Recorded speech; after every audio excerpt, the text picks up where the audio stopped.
just not, I mean, like, okay, Nightmare on Elm Street, they had Wes Craven, and they had fucking, why am I struggling? It's because I'm drunk. But the producers, help me out, Blake. Which, Robert Shea and Wes Craven? Shea. Yeah.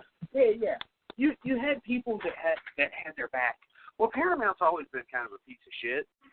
So, like, they never had the back of Friday the 13th. And so, like, you had people like Victor Miller and Sean Cunningham, and those two, they don't give a shit about anything. So Friday the 13th's always kind of been left in the wind, and that's why it's flipped all over the place.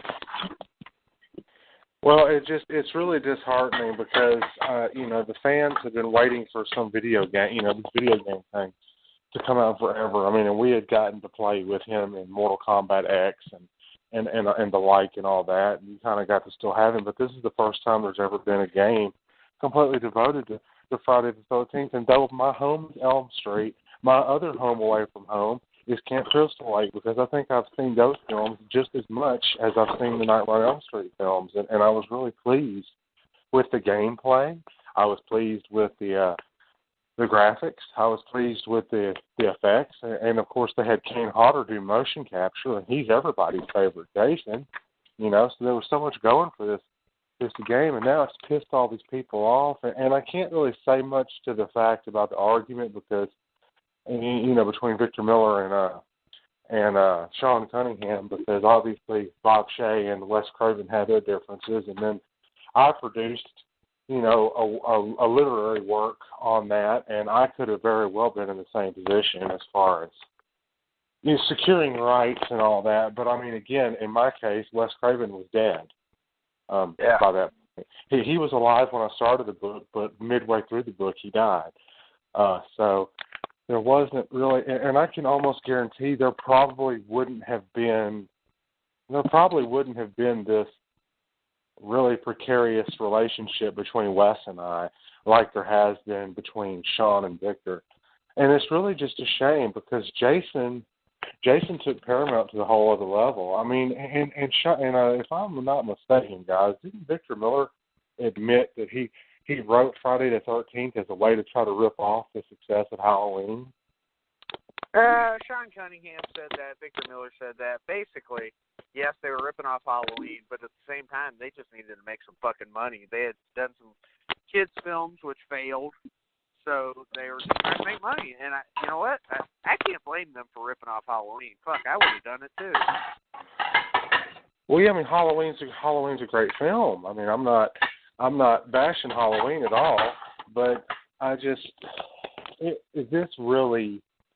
I don't know if Victor's ever going to have his social status as somebody influential in the genre and the father of Jason, more, sort of, is ever going to recover from this. Because I've been seeing stuff about this for the past, 3 or 4 days, and if I wouldn't have gotten sick, it would have been the first thing that I said when I would have called earlier tonight, because the first thing I thought of was my boys in Louisville, how are they taking this? Are they fucked up about it,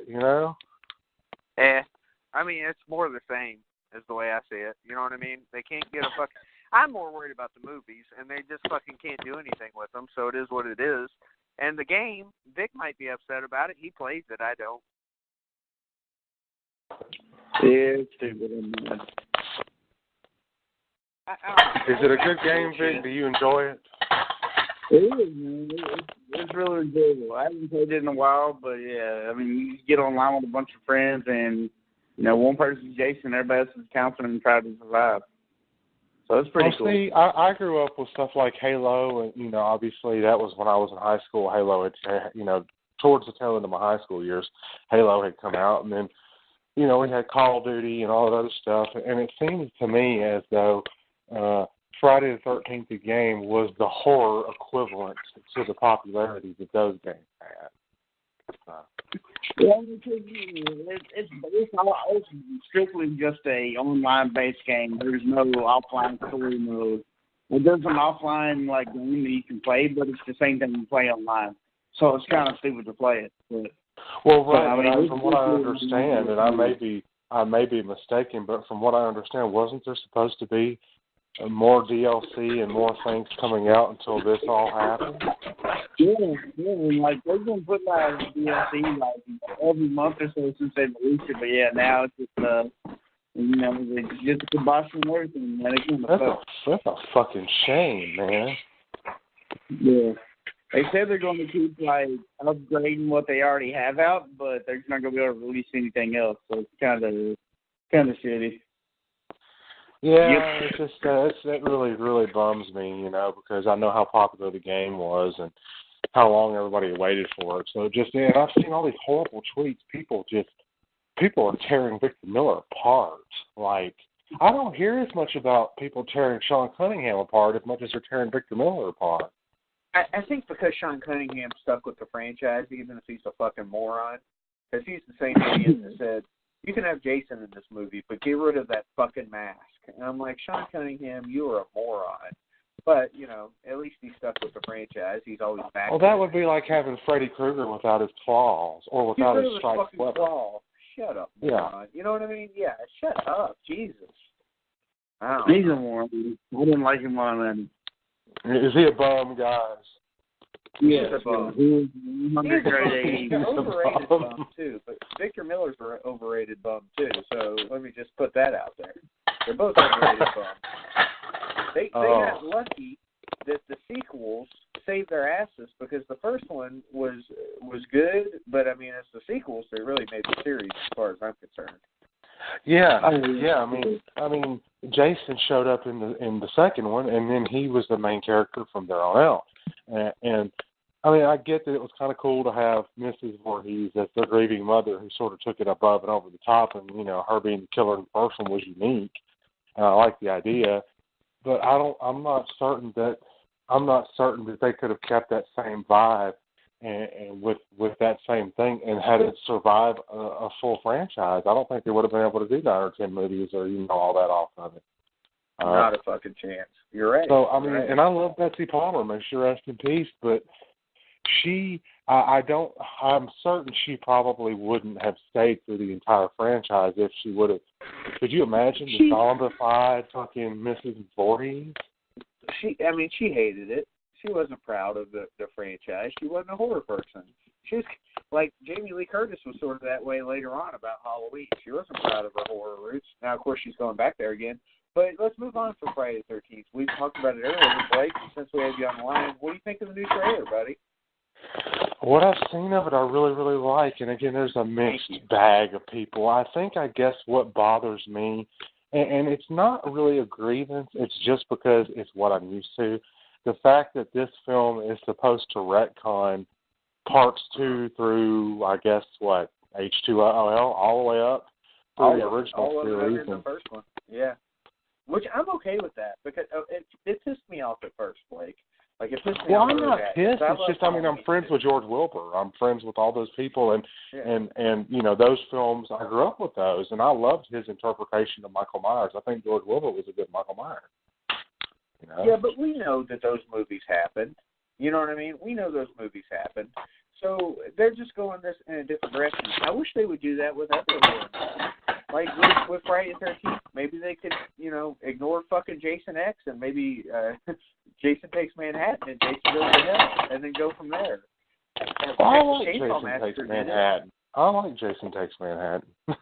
Well, I like it better than Jason X. Fuck yeah, Jason X is a pile of shit. But I used to like really like Jason Takes Manhattan. But over time, I'm like, there's barely any blood in this movie. It's really long. And it's on a post for most of the fucking movie. It's false advertising. Well, I as far as me, it's a tie because I love Kane Hodder, and he's always been nice. And Mick introduced me to him because they did Leatherface together. Because if I'm not mistaken, Kane Hodder did some of he doubled. Was it R.A. Milhall? R.A. Is that who he doubled? Yes, sir. Yeah. Yes, he did. Yeah. And he was a Freddy versus Jason doubling R.A. on the TV. Yeah. And then, of course, I love Kane Hodder, but if I had to pick my 2 favorite films in the series of Friday the 13th, I'm going to get shit all around with this. It would be fucking New Blood Friday the 13th Part 7, The New Blood, and then Friday the 13th Part 4, The Final Chapter, because Ted White fucking killed it, man. I'm a Part 6 guy, personally. Oh, well, I like C.J. Graham, too, but if I'm going to pick just two of them, you know. Yeah. I just love Part 6. I like the story of Part 6, you know, where he gets resurrected. And Tommy. Yeah, it's the first time you see undead Jason. Yeah, you know? And I like Tom Matthews. I think he does a great job in it. And I think, you know. As Jarvis, Tommy Jarvis. Directed well. Hey, so fellas, you know, this past week I watched Eyes Wide Shut again. You know, the Stanley Kubrick movie, the last one he had ever made. And what's funny is I saw this fucking movie at the theater with some chick, and I don't remember which chick. I really can't remember which chick. Because I was doing the math on when this movie came out, and I have no idea who I would have been with. That just tells you, like, I don't remember at all. And for 1999, I have not a clue who it could have been. But anyway, I wasn't with anybody. Of course, I was fucking, 15 or 16 at the time, depending on when the movie came out. So. I was 17. It was 1999. I was 17 years old. So I was still in high school, and I went and saw this movie, and I didn't know what the fuck to expect, and I was so weirded out. And I watched it again, and I'm like, it's pretty damn good. Kubrick's the man, but it's still a weird-ass movie. It is a weird movie, and it sort of speaks to that whole belief that Kubrick had about, from what I read, about the Illuminati and all that. There are people that say he was killed for making Eyes Wide Shut. There's just as many conspiracy theories as you could check a stick at. Yeah.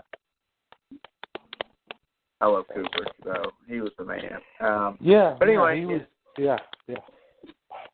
So, Blake, I wanted to tell you, now that you're on the line, here are the movies at the theaters that I've seen recently. Hereditary is worth seeing. Hotel Artemis is not worth seeing. And Upgrade is worth seeing. So, for future reference. And I still need to watch the movie you referenced last week, The Monster Project. Oh, yes, you have to do that, man. Holy shit. It was a diamond, man. I wasn't expecting a diamond. I really wasn't. I was expecting it to be shit. I really was. But it surprised me a lot, in very much the same vein that Starry Eyes and Teeth kind of surprised me. My wife made me watch Teeth. I had never seen it prior. My wife she's very unique. I'll put it that way. There she is. But, I have my children's sitter's niece or some shit watched Teeth and told her to tell me to never watch Teeth, and I'm like, I've already seen it. You can't tell me not to watch a horror movie. I've already seen it. If you tell me not to see a horror movie, that's going to make you want to see it even more. It's reversed. It's like a kid. Don't touch that. Oh, I've got to touch it, So, Blake, the one thing I want to get across to you real quick is about Hereditary. I'm not going to say much, but it's long and it's slow. But there is a scene in that movie. You remember? Okay, so I told you how Vic and I felt whenever we watched the remake of It. Well, it's not a remake, but you know what I mean. Where Georgie's arm gets ripped off, and it's like, what the fuck? This is actually being shown. There is a scene like that 10 times worse in Hereditary. Like, blew my fucking mind. I sat there with my mouth agape for, I can't tell you how long. I was like, wow. Now, the rest of the movie's slow, so whatever. But that part of it, that was enough to fucking sober me up. It was amazing. So that part of it blew me away. Anyway, so if you get the chance and you can see it on the cheap, maybe go see it. Don't buy the hype that it's the scariest movie ever, but it does have some scare scenes. I think you'll enjoy it more than Vic would. Just my opinion. Okay, I'll take that under advisement. I know that my wife and I have been trying to find a reason. We got a couple of gift cards to go to the theater. We're trying to find a reason to go, to the theater, and we both agree we want to see. We both agree we want to see Meg. We both agree we want to see Deadpool 2. We both agree. Deadpool 2, I've seen it 3 times, and it's great. Okay, good. And then we also want to see the It Chapter 2, Part 2 or whatever. So hell yeah. We'll use it. But guys, man, like I said, I'm sorry I didn't feel as good earlier, but it's just I've been so busy and swamped. I've got 2 more conventions coming up in October. and a third on the horizon as well. So I've just been so busy booking all that and then finishing up this book and then the weather changing.